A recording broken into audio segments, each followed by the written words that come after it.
So a new survey found that there's been a 6% increase in the number of homeless people in Washington, D.C.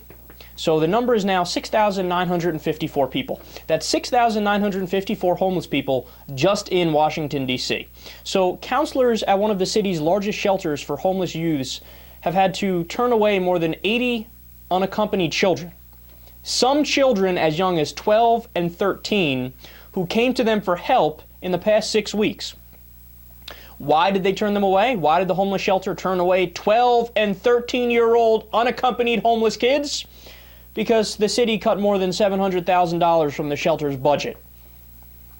So there was a whole heap of criticism, if you guys remember, going back to the inauguration and inaugural weekend, because the local government in D.C. and the Obama administration kept the homeless shelters open. They decided, look, we'll keep the homeless shelters open just for the inaugural weekend so that they could shove all the homeless people in there and make it seem like D.C. is in much better shape than it's in.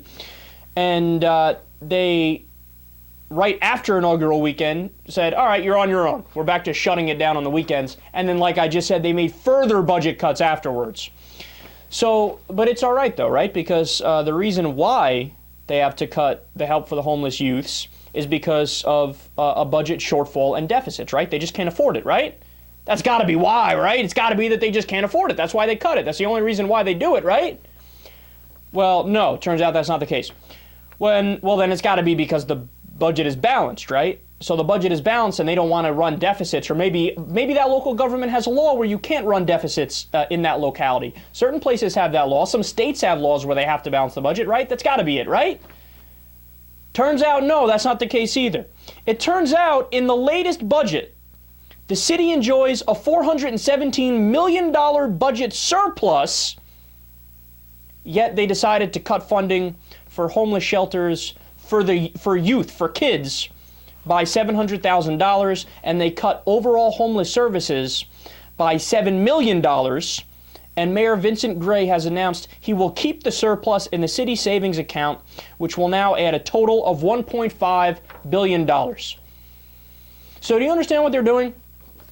In order to have a fucking slogan and mantra to run on next time there's an election, oh, look, we balanced the budget. Not only did we balance the budget, we had a surplus. We had a $417 million budget surplus, and it's going up now to $1.5 billion. Vote for us. We're so responsible.